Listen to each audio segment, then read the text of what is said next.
David Licauco nahiyang magpa-picture kay Kathryn Bernardo. Bakit kaya siya masaya nang kasamang isang kapamilya?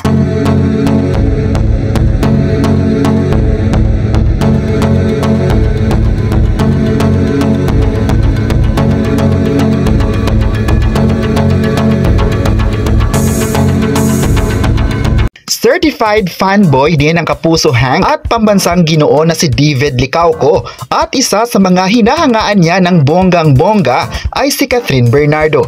Kaya naman, tuwang-tuwa siya at kinikilig din at the same time ay finally ay na-meet na niya ang box office queen na isang fashion event na ini-endorse nilang clothing brand. Pinusuan ng kani-kanilang fans ang litrato nila together na kumalat sa social media pagkatapos nilang rumampa sa naturang fashion show nitong nagdaang weekend. Actually, nahihiya pa nga raw si David Licauco na magpa-pictures sa ex-girlfriend ni Daniel Padilla. Nabuti na lang daw, umeksena ang kanyang makeup artist at nag-request kung pwede silang picturean together. Ang dami raw kasi talagang nagpapa-picture kay Kathryn Bernardo kaya nagdadalawang isip siyang magpa-picture at feeling niya pagod na rin ang actress nung oras na iyon. Inamin din niyang isa siyang big fan ni Kathryn Bernardo tsaka pinapanood niya talaga ang mga pelikula nila ni Daniel at masaya siya na naging fan nito. Sa tanong kung game ba siya kung sakaling may offer na makatrabaho niya si Kathryn Bernardo sa isang project, isang mabilis na yes ang kanyang sagot.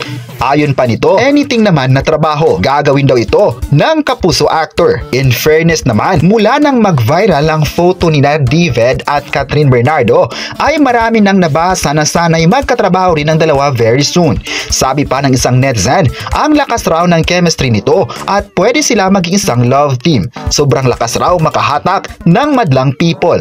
Pwede naman raw maging chinito boss plus kikay na Pinay. Sa isang panayam, sinabi pa ng aktor na hopefully mabigyan sila ng pagkakataon at lahat naman raw ng artistang lalaki gustong makatrabaho si Kathryn Bernardo. Samantala, abangers na ang mga kabayan natin sa Canada para sa pagsugo doon ng pambatong sparkle artist ngayong darating na April.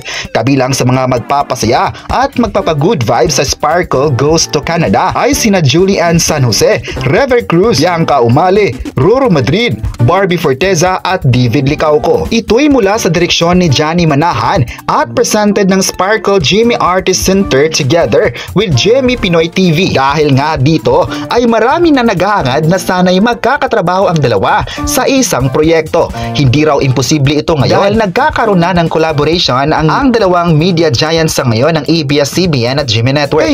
Ano ang masabi nyo na nahiyang magpa-picture si David Licauco sa ating kapamilya star na si Kathryn Bernardo? I-comment na kung sang-ayon ba kayo magkakaroon sila ng proyekto at huwag kalimutang i-subscribe ang ating YouTube channel.